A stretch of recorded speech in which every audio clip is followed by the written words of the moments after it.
ما كنتش عمري أتخيل إن في ستات كده، ما كنتش أعرف إن في ستات عندها الشهوة بالشكل ده وبتحب الحاجة بالطريقة دي. وعرفت مع أحلام كل ده. السلام عليكم ورحمه الله وبركاته. أهلا بكم معانا في قصة جديد، وصلوا على النبي ويلا بينا علشان نبتدي قصها النهاردة. أنا اسمي نبيل، اتربيت وعشت واتولدت في ريف، ما كانش عندنا أرض، بس كان شغلنا هو القلع والزرع والفلاح وكل الحاجات دي.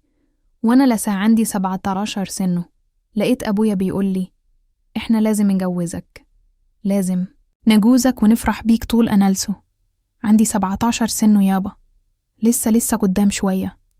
قال لي لا، وعفاف بنت عمك تتجوز مين؟ البنت كبرت وبيجيلها عرسان وانت هي عندها 16 وانت 17، لازم تتجوزوا ونفرح بيكم. وبعدين يا ابني علشان تعف نفسك، أبويا كان عارف إن أنا يعني عندي حاجة كبيرة أفي حاجة بحبها، وكان بيقول لي أنت بيبان عليك كل حاجة وانت نايم، فبدل يا ابني ما تفضل قاعد كده، أنا بقولك بدري انت تتجوز ونفرح بيك الله. وعلم أبويا قال لي كده ليه، سمعت كلامهم واتجوزت فعلا. عفاف كانت بنت عمي وكان عندها 16 سنة واتجوزنا زي ما بيتجوزوا في الأول. في الريف نتجوزوا عرفي، لكن بنعملوا الفرح ولا شهر والناس كلها بتبقى عارفه إن ده متجوز، دي يعني كله عارف إن أنا متجوز. عفاف ودخلت في بيت أبويا، كان عندنا بيت على كذا دور، والدور الأولاني ده كان في أوضة وصالة بمطبخ وحمام. لما اتجوزت حسيت إن أنا فعلا كنت محتاج للجواز. عرفت إن أبويا كان بيفهم فعلا في الحاجة دي، أكت مني وسالته إيه يابا اللي خلاك تفهم إن أنا محتاجة الجواز رغم إن أنا عندي 17 سنة؟ قال لي يا ابني، الواحد لما بيبقى نايم بيظهر عليه علامات، وإنت كان بيظهر لك علامات بس إنت ما كنتش بتبقى واخد بالك، أو يمكن كنت بتبقى حاسس وما بتقولش ولا بتتكلم. قلت له إيه هي العلامات دي؟ قال لي فهم بقى يا ابني، حاجة بتبقى متغيروا فيك. المهم فهمت، لقيت نفسي بحب الكلام ده قوي، بحب بالحاجات دي قوي زي عينيا، لو اقدر اعملها الصبح والظهر وبالليل والعصر هعملها. عفاف بقى مش كده خالص. عفاف كنت بحبها وحبيتها بعد الجواز اكتر واتعلقت بيها، وكانت حلوة وجميلة وكل حاجة، بس عندها لو عملت الصبح تيجي بالليل تكلمها انت يا راجل انت ما شبعتش، انت مش الصبح عملت مش عارفه ايه. لو مزاجي راية وعزتها بالليل نفس الكلام، فابتديت ان انا اتخانق معاها ويحصل بينا مشاكل. يا بنتي انا ببقى مشتاق لك وببقى عايزة، كانت المفروض تفرحي.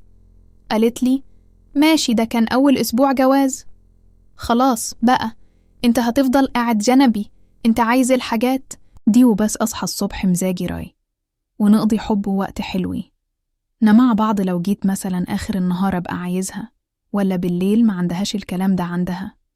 لا كفاية خلاص، احنا عملنا وابتدينا نتعالج كتير قوي مع بعض. تتخانق معايا وتقول لي يا ابني أنا مش حرماك علشان تزعل مني وتتقمص مني، لأن كنت بزعل منها قوي وأقول لها لا حرماني طالما نطقتي أكترولة، انتي عايزاني اتجوز عليا بقى ولا ايه؟ تقول لي يا أخويا هتتجوز منين وفين، وتقعد تتريق عليا. وأنا كنت بقول لها الكلمة كده يعني من باب الهزار. مع الوقت اتعودت على عفاف وعلى طريقتها وعلى أسلوبها، وما بقتش أطلب منها أكت من طاقتها إلا أما الأقيها هي متجاوبه معايا. تمام مش متجاوبه خلاص يبقى، والدنيا بدأت تاخدنا شوية. هبقى خلفنا، ربنا كرمنا بقى عندنا عيال، ولو بنت صغيرين. عبال ما وصلت لل20 سنة كان معايا عيال صغيره وفي لقبتي عيله أسره. لقيت الدنيا مش قد كده، والشغل والحال مش حلو، مش عارف أعمل إيه، وإحنا ولا عندنا هتهارض ملكنا ولا حاجة. سمعت إن ناس كتير بتسافر المدينة بقى يشتغلوا هناك عاتلين شيالين في المعمار، أي شغلة بس الشغل هناك بيبقى أحلى وأكتر. وقلت أروح بقى وأغير من نفسي واسيبني بقى من حكاية الزرع والفلح والجو ده كله، وأطور من نفسي وكده. المهم كانت ساعتها عفاف مراتي وبنت عمي كان معاها دهب، فراحت قالت دهب وبيعه كان معاها، يعني اللي هو خاتم ودبله مش حاجات كتير يعني. وقالت لي خد صرف نفسك عشان انت لما تسافر وانت معكش فلوس وإحنا كمان معناش سيب لي مصروف اللي يقضيني عبال ما تسافر وربنا يكرمك أول شهر، ولا شوف انت هتعمل ايه. خدت فعلا الحاجة وبعتها ورحت سايب لها اللي يكفيها، ورحت مسافر نزلت المدينو. قعدت أدور على شغل الناس اللي بتشتغل في العتالة، الناس اللي بيشيلها الناس اللي بيعملوا متمرمطت. بس كان لازم أشوف له سكن، فكان في بيت على 4 أدوار في حته يعني عادي، مش حته فخمه ولا حاجه. وكان عندهم أوضة وبصاله على السطح، وبقيت البيت سطح يعني عاملين أوضة بصاله متقفلين بمطبخ بحمام صغير كده، وبقي هالبيت سطح. بقيت البيت سطح، فقلت خلاص دي يا دوبك تقضيني. اتصرفت ورحت جايب كده مرتبه ماخده حبه حاجات إن أنا يعني يا دوبك بس إيه أمشي نفسي في المكان ده وإن أنا أقدر أعيش فيه. وأي حاجة انزل الصبح، أي حاجة تيجي قدامي يشتغل فيها. اشتغل لحد ما أعرفت على ناس من اللي هم بتوع المعمار. قلت لهم أنا الحمد لله يعني أنا كنت لسه في عز شبابي، أقدر أشيل وأحط وجسمي عريض كده وعندي عضلات الحمد لله. فاشتغلت معاهم وبقيت كل يوم على الله. انزل الصبح اجي بالليل معايا لقم أكل وأنام، انزل الصبح اجي بالليل معايا اللقمه واكل وأنام يوم الجمعه، عشان بيبقى يوم أجازه. أحاول بقى إن أنا أعمل أي حاجة أنا عايزها، أغسل هدومي وأطلع أنشرهم على البلكونة. بس البلكونة كانت في السطح، في باب للسطح وباب للشقة اللي أنا فيها.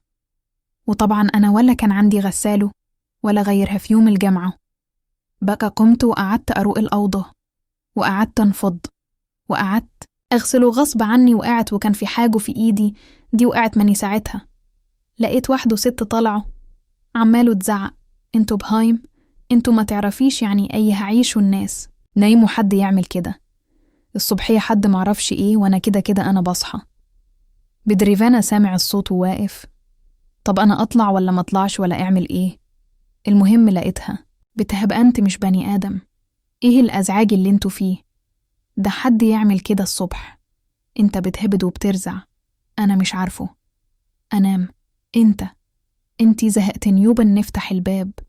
لقيت واحدة ست زي الأمرزي القمر، بس شكلها كبير في السن، يعني شكلها أكبر مني 10-15 سنة. هفانا واقف قدامها مش عارف أنطق الكلام، لابس سليب وفانيلا الدنيا مبهدله وشايله وبنفض. ما أنا قلت يوم إجازتي ومن ساعة ما جيت ما عملتش حاجة هنظف المكان اللي أنا عايش فيه عشان أعرف أقعد فيه أغسل الهدمتين بتوعي علشان أعرف طول الأسبوع، وما ببقاش فاضي بروح مقتول. عايز يدوبك أكل اللقم وانام. أنا حتطبيخ ما كنتش بطبخ، يعني ما كانش حتى معايا حاجة أطبخها، إن أنا بجيب أي حاجة أكلها حتو جبنه، ممكن أقلي بيض، أعمل حاجات خفيفة خالص. فالمهم الست وهي في عز ما بتزعق لي، أول ما فتحت الباب كده بصت لي كده من فوق لتحت. انت منين؟ انت جاي منين يا ابني؟ قلت لها في الحتة الفلة فلانيه. عندك كام سنة؟ قلت لها يعني في قوى العشرينات كده. فلقيتها بتقول لي انت ايه اللي وقعت علينا منين وجيت تعمل ايه هنا؟ قلت لها جاي اشتغل زي الناس. ما بتشتغل؟ قالت لي طب وانت ما تعرفش ان الناس بتبقى نايمه الصبح؟ انت بتصحى كل يوم بدري عشان شغلك، مش عارف تنام اليوم ده كمان بدري يا اخويا، ما تنام براحتك، خد راحتك في النوم. صح علينا بدري وعامل دوشو أنا مش عارفه أنام. فبعدين بتبصلي وبتقولي أنت عارف أنا مين؟ قلت لها لا والله ما قرفش حضرتك مين. قالت لي أنا صاحبه البيت ده. قلت لها أهلا وسهلا معاك مدام أحلام. قلت لها أهلا وسهلا. فلقيتها بتقولي أنت متجوز يا ابني مارفش؟ ما ردتش عليها ليه؟ سكت. قالت لي في إيه يا ابني أنت متجوز؟ وقلت لها لا، وهزيت راسي كده وخلاص ومعرفش. أنا قلت لها لا، بس الشغل هناك بيبقى أحلى وأكتر، وقلت أروح بقى وأغير من نفسي واسيبني بقى من حكايه الزرع والفلح والجو ده كله وأطور من نفسي وكده. المهم كانت ساعتها عفف مراتي وبنت عمي كان معاها دهب، فراحت قالت دهب وبيعه كان معاها، يعني اللي هو خاتم ودبله مش حاجات كتير يعني، وقالت لي خد صرف نفسك عشان انت لما تسافر وانت معكش فلوس، واحنا كمان معناش، سيب لي مصروف اللي يقضيني عبال ما تسافر وربنا يكرمك أول شهر، ولا شوف انت هتعمل ايه. خدت فعلا الحاجة وبعتها ورحت سايب لها اللي يكفيها، ورحت مسافر نزلت المدينو. قعدت أدور على شغل الناس اللي بتشتغل في العتالة، الناس اللي بيشيلها الناس اللي بيعملوا متمرمطت، بس كان لازم أشوف لسكن. فكان في بيت على 4 أدوار في حتو يعني عادي، مش حتو فخم ولا حاجة. وكان عندهم أوضة بصاله على السطح، وبقيت البيت سطح، يعني عاملين أوضة بصاله متقفلين بمطبخ بحمام صغير كده، وبقى البيت سطح. بقيت البيت سطح، فقلت خلاص دي يا دوبك تقضيني، اتصرفت.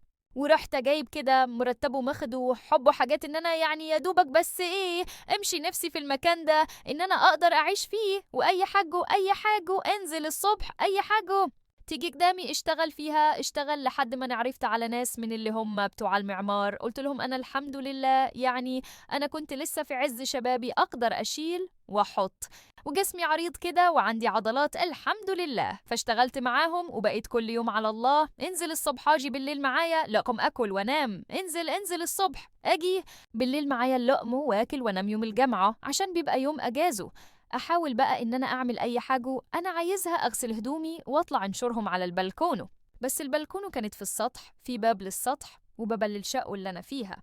وطبعا انا ولا كان عندي غساله ولا غيرها في يوم الجمعة. بقى قمت وقعدت أروق الأوضة، وقعدت انفض وقعدت أغسله غصب عني. وقعت وكان في حاجة في إيدي دي، وقعت ماني ساعتها لقيت واحد وست طلعوا عمالوا تزعق انتوا بهايم انتوا ما تعرفيش يعني يعيشوا الناس نايموا حد يعمل كده الصبحي حد ما عرفش ايه، وانا كده كده انا بصحى. بدريفانا سمع الصوت وواقف. طب انا اطلع ولا ما اطلعش ولا اعمل ايه؟ المهم لقيتها بتهبئانت مش بني ادم. ايه الازعاج اللي انتوا فيه ده؟ حد يعمل كده الصبح؟ انت بتابد وبترزع، انا مش عارفه انام. انت زهقت نيوبن. نفتح الباب لقيت وحده ست زي القمرزي، القمر بس شكلها كبير في السن، يعني شكلها اكبر مني 10 15 سنها. فانا واقف قدامها مش عارف انطق الكلمة، لابس سليب وفانيلا الدنيا مبهدله وشايله وبنفض. ما انا قلت يوم اجازتي ومن ساعة ما جيت ما عملتش حاجة، هنظف المكان اللي انا عايش فيه عشان اعرف اقعد فيه، اغسل الهدمتين بتوعي علشان اعرف طول الاسبوع وما ببقاش فاضي، بروح مقتول عايز يا دوبك اكل اللقم وانام. انا حتى طبيخ ما كنتش بطبخ، يعني ما كانش حتى معايا حاجة اطبخها، ان انا بجيب اي حاجة اكلهحته جبنه، ممكن اقلي بيض، اعمل حاجات خفيفه خالص. فالمهم الست وهي في عز ما بتزعق لي، اول ما فتحت الباب كده بصيت لي كده من فوق لتحتها، انت منين؟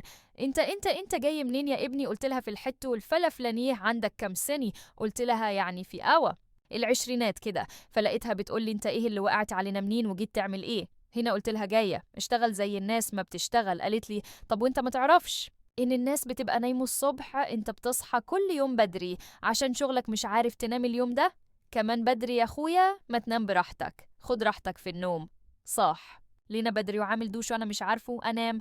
فبعدين بتبصلي وبتقولي أنت عارف أنا مين؟ قلت لها لا والله ما أعرفش حضرتك مين. قالت لي أنا صاحبه البيت ده. قلت لها أهلا وسهلا معاك مدام أحلام. قلت لها أهلا وسهلا. فلقيتها بتقولي أنت متجوز يا ابني؟ ما عرفش. ما ردتش عليها ليه، سكت. قالت لي في ايه يا ابني انت متجوز؟ وقلت لها لا، وهزيت راسي كده وخلاص ومعرفش. انا قلت لها لا هلمهم. لقيت الست ديت بقى اتعمدت ان هي تصطادني في طلعه والنازله وتتكلم معايا وتعمل معايا حكايات وتحكي لي عن قصه حياتها. مره بتقولي انت عندك عيال؟ طب انت متأكدان انت مش متجوز؟ طب انت ساكن فين بالظبط؟ طب انت مين؟ ايه لك معاك مين؟ معرفش ايه، تعيد وتزيد في نفس الأسئلة. بعدين لقيتها بتحكي لي عن حياتها وإن هي اتجوزت 6 رجاله. انت تعرفي أنا اتجوزت قبل كده 6 مرات، كل ما اتجوز أطلق، كل ما اتجوز أطلق وما بخلفش، وعندي مشاكل في الخلفه. وبتحكي لي حاجة تانية مش عارف هي بتحكيها ليه، وكانت شغاله مدرسه والبيت ده واخداه من أبوها وورثه مش عارفه ايه. وبعد كده قعدت وسابت التدريس واتفرغت للبيت ومجره الشقتين اللي تحت والسطح، وهي قعدوا في الدور الثالث ولا مش عارف الرابع. عماله تحكي لي فيه حاجات وانا مش فاهم اصلا هي بتكلمني في الحاجات دي ليه، ولا بتحكي لي اصلا ليه، ومش في دماغي حاجه لحد ما جه الجامعة. واللي بعدها صحيت بدري عايز اعمل الحاجة اللي انا بعملها، خفت قلت هتقعد تزعق وتطلع تهبها. فلقيتها هي اللي طلعوا ليا بدري وبتخبط عليا. فتحت الباب ايوه يا مدام احلام اتفضلي. لقيتها بتقولي عندك غسيل؟ قلت لها ما انا هغسل، بس مستني والله مراد اغسل غير لما النهار بقى ايه يجي والعصر. والظهر والكلام ده. يا ابني أخلص عندك غسيل، قلت لها عايزه. إيه؟ قالت لي هات هغسله لك. أنا عندي غساله أوتوماتيك، هغسله لك وهنشره لك وهديهول لك نضيف. انت ما بتطبخش هنا، انت ما بتعملش أكل. قلت لها لا، بجيب أي حاجة على قدي كده واكل. طب خلاص ما تعملش حسابك في حاجة، النهاردة الغدا عندي. ليه؟ في ايه؟ مش عارف ايه. لقيتها بتقول لي استر نفسك، بس كل ما اطلع لك قلعك قلع كده وانزلية. ترى الست دي عايزاني فيه ايه؟ انا مش فاهم حاجة. سبتها نزلت وقعدت اكلم نفسي وخايف انزل ومتردد وعمال افكر. في الاخر رحت لابس جلابيه كده، عبايه نص كم كانت معايا على هدومي، ورحت نازل وقالتها. بتقولي دي الشقه بتاعتي تفرجع ليها، دي اوضه النوم، دي اوضه الاطفال، دي اوضه الانتريه، دي السفر، ودي مرفش ايه هدا المطبخ ده الحمام. بقول لك ايه؟ قلت لها نعم. انت متاكد ان انت مش متجوز؟ قلت لها ياستي مش متجوز. راحت قايلوا لي تتجوزني. فايه ده؟ هي في واحده بتطلب واحد للجوائز؟ قالت لي في ليه. هو انت عمرك ما شفت واحد ومنزله ان هي عايزه تتجوز حد اهمي حاجه يخلي باله منها ويدلعها ويراعيها، ومش عايزه منه حاجه. انا بقى مش عايزه منك حاجة، انا عايزاك تتجوزني وتخلي بالك مني وتدلعني.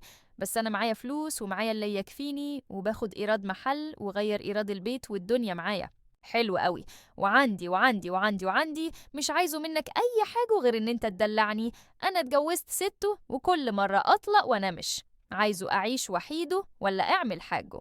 حرام. وما بطلبش منك حاجة وحش، وده جواز وعلى سنها الله ورسوله. أنا هعمل لك أكلك وشربك وهدمتك هتتغسل وكل حاجة هتتعمل لك وانت قاعد باشا، بدل ما انت عمال تلف حوالين نفسك. وصحي الصبحي عشان تغسل البتاع في حته، طبق بلاستيك معفن. لا أنا هغسل لك وأعمل لك كل اللي انت عايزه. طب انت ليه تتجوزي واحد يعني زي حالاتي وانت في المستوى ده؟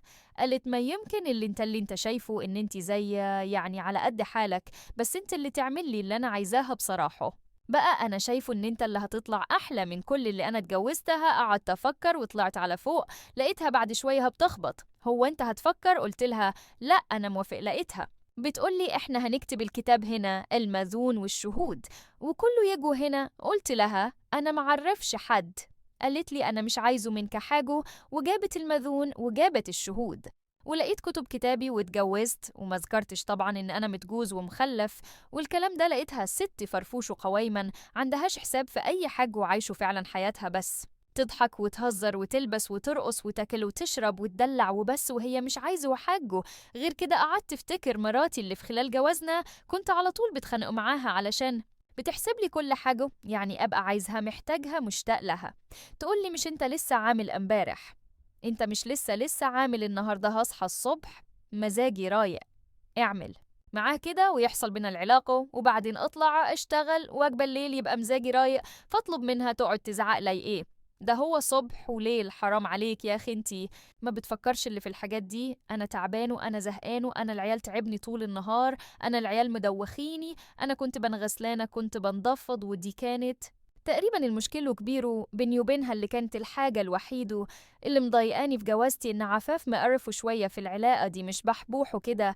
مش وقت ما يحب الحاجة وأعملها، لا ما عندهاش الكلام ده. وكتير كانت تنام وتسيبني. لقيت دي حاجة تانية خالص. لو أنا عندي خبره وشايف نفسي جامد، فديت عندها خبره اكت مني، وهي اللي بقت تقولي على أوضاع أعملها وحاجات أعملها وتصرفات وحاجات أنا ما كانش حتى على بالي إن هي بتتعمل. قلت إيه الوليه دياية الست دي. وبعد أول يومين جواز قلت يا هي دي بقى الاستات، ياه لو عفاف كانت توبه كده. لأن أنا كنت فعلا بحب عفاف بنت عمي، وكنت بحبها واتجوزنا صغيرين، وعمري ما شفت ست ثانية غيرها.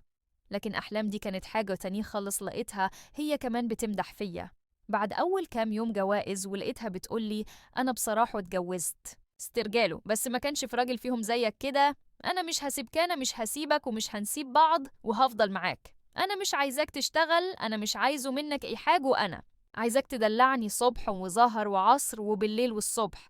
كل الأوقات اللي ما اتعاملت معاها بالشكل ده لقيت صحتي بتدهورمش. أنا اللي ما بقتش قادر، بقيت أقول لأ.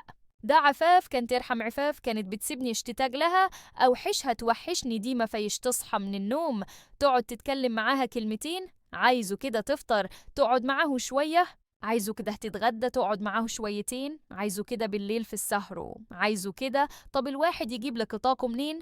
ماشي ما بروحش شغل، طب الطاقة والنفسي منين. حسيت ان انا تعبان ومش قادر احاول افلفص منها. اقول لها انا مش هفضل عايش كده على عليكي، انا عايزه اشتغل، انا عايزه اروح ازور اهلي، انا عايز. طب ابعت لهم فلوس، تقولي هديلك، ده شغلك. انا شغلك خليك معايا. انا مش عايزه منك اي حاجة، انت مدلعني وانا مدلعاك، انت من نقصك حاجة هقول لها لا. خايف اقول لها ان انا تعبت عايزه، اقول لها كفايه كده. طب مره واحده فيا اليوم يا ستي معرفش ايه، الست دي ما بتشبعش. قلت يمكن علشان لسه متجوزين، وده اول شهر لينا، جايز بعد كده الوضع يتغير وتهدى شويه عن اللي هي فيه ده، بس لن اي لمسه ليها. لازم تلاقيها عايزه بقى، معرفش ايه هو عايزاك تعمل بمزاجه بيرايح. قلت يا عفاف وعرفت كمتك، المهم تنيت وراها وصممت انا. يا ست عايزه انزل اجازه، انا عايزه ارتاح شويه، انا عايزه ازور اهلي، انا عايزه يزور امي، انا عايزه ازور ابويا، عايزها ابعت لهم فلوس، انا لو ما رحت لهمش ممكن يجوا يشوفوني. راحت قال لي طب خلاص ماشي روح، بس مش عايزاك تغيب عليا. وانا بيني وبين نفسي وبقول لا، ده انا عايزه اغيب عليكي قوي، ولا اشتغلت ولا عملت حاجه. كنت بفكر ان الحاج دي بقى هتبقى حلو ومتاع هدلع، ولا شغل، ولا مشغله وهاخد فلوس وهبقى قاعد ومريح، أحلى أكل أحلى شرب أحلى كل حاجة أحلى نومه. بس لقيت نفسي تعبت، بس هي في النهاية مراتي وأنا كنت عندي إني هلي أنا أفضل معاها عادي. رجعت البلد شفت طبعا عفاف وعيالي. عفاف مالك عامل كده ليه؟ قلت لها مش شغل تعبانه قوي يا عفاف، وبيني وبين نفسي بقول لها يا ده انت كنت رحمه يا عفاف، انا ما كنتش عارف امتك، والله العظيم كنت طمعان في ياكت من كده. ولما جت لي الفرص ان انا ابقى عايش للحاجه دي، بس زي ما انا كنت بتخانق وتعارك معاها، لا تعبت وما قدرتش وجيت اريح بقى. رغم ان انا غايب عنها بقى ليه كتير، لقيتها ست عاقله وهاديه، قدرت ساعتها هدوءها ده. ما فرقش معاها ان انا لما رحت ما جيتش يمها اول يوم وكنت تعبان ومقتول، سابتني لما ريحت وكلت وشربت وانبسطت، وابويا وامي جوموا وبصوا عليا، وقعدت مع العيال وموجت في اخر اليوم. لبست قميص حلوه وحطت ريحه حلوه واتزوقت، وما قالتش اي حاجه غير ان هي نامت جنبي. حسيت ان انا نفسي مفتوح وكده، وحسيت ان انا مبسوط، وبجد لقيت معاها الحاجه دي ليها طعم ثاني، الاحساس مختلف رغم ان هي حاجه ودنيا. وزي ما انا كان نفسي بقى ومفتحه ومتجاوبه معايا، بس لا، حسيت ان انا فعلا ما تنفعني شلا عفاف. بس خلاص انا اعودت على احلام ووجودها في حياتي، والموضوع بالنسبه لي كان مقفول. قضيت معاهم الكام يوم اللي كانوا هاديين جدا، وحسيت بالراحة وخلاص جسمي حسيتان انا جسمي كويس ومبسوط ومرتاح. وطبعا احلام مش سايباني، كل ده اتصالاتات. وحشني، انت هتيجي امتى؟ انا مش قادره، انا مستعجله عليك، انا عايزاك تيجي دلوقتي النهارده قبل بكره. لحد ما جه يوم ولقيتها مصممه ان انا اروح، لو ما جيتش انا هجيلك، انا عايزاك تجيلي دلوقتي اجيلك، وما عنديش مشكله ان انا اتعرف على اهلك، ما تعرفني عليهم. قلت لها لا ما تجيش، انا هاجي خلاص. خدت بعدي ومشيت ورحت لها، لقيتها مستنياني ان انا بس ادخل كده من باب البيت مجهزه نفسها، وخش خدش انت وحشتني، انا مش قادره استغنى عنك، فينك كل ده؟ ازاي تسيبني كل الايام دي؟ قلت لها يا ستي ده هو اسبوع واحد، هو اسبوع شويه اسبوع كتير، وانت عارف انا ما اقدرش استغنى عنك. دخلت فعلا اخد دش، طلعت لقيت وشها مقلوب. مالك يا احلام، في ايه بتبصيلي وسكته؟ هو انا مش سالتك انت اتجوزتي ولا لا، انت متجوز ولا لا، انت عندك عيال عندك عيله ولا لا؟ قلت لي انا ما عنديش غير ابويا وامي. قلت لها طب ما ده حقيقي. قالت لي انت كذاب، انت لسه هتكذب تاني، في ايه يا بنتي مالك؟ قالت لي في واحده لسه قافله، اهي كانت بتقولك انت وصلت يا حبيبي، مراتك بتطمن عليك يا نبيل، رحت ولا لا يا حبيبها؟ ما ردتش ليه؟ وازاي ما تقوليش قلت ليها انا ما جايش؟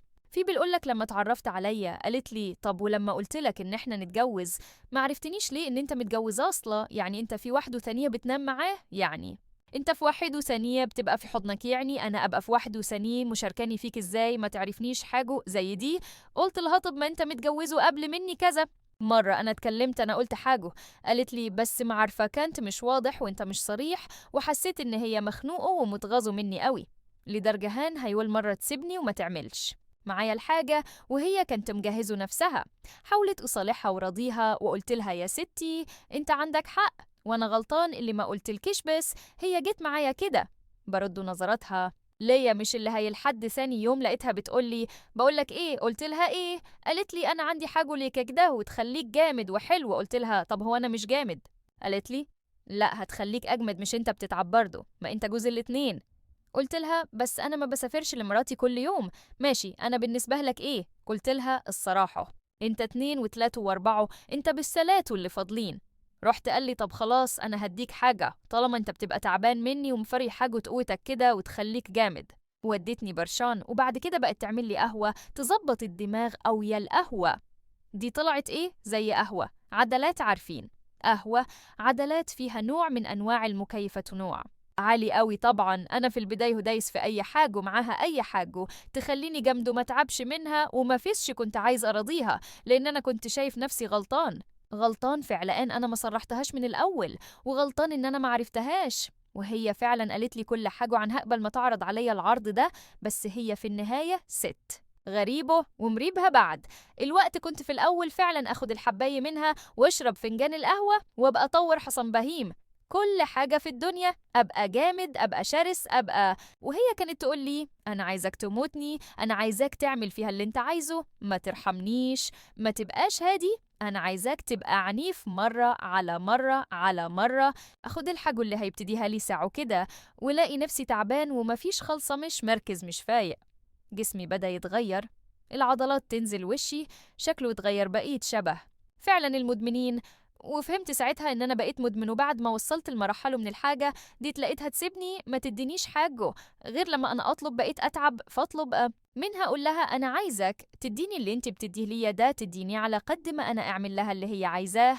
وبعدها بشويه خلاص حلي يقف وابقى مش قادر وابقى مش عارف اسلط طولي ومش عارف اقعد وتعبان وجسمي وجعني انهيار بقى. لحد ما لقيتها في يوم قعدوا ولبسوا عباية وطرحوا خلاص بقى. فبقول لها في ايه يا أحلى ممالك؟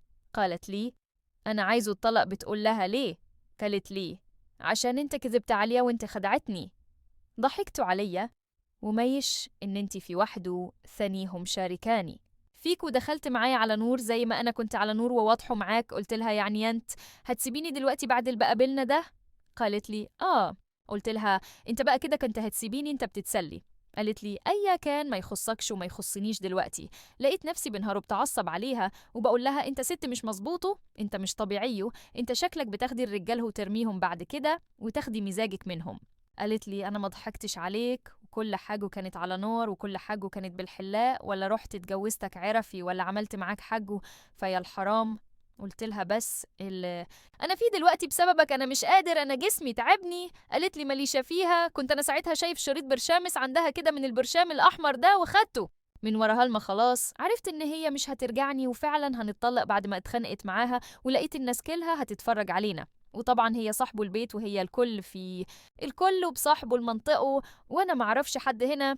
فقلت يا ولا ما تقلش بقى من نفسك، ورحت فعلا مطلقها. ورحت واخد بعضي وراجع على بيت اهلي، حكي لهم كل حاجة ما تعب اخد من البرشام الأحمر ده، وحكيت لأبويا كل حاجة وعفاف.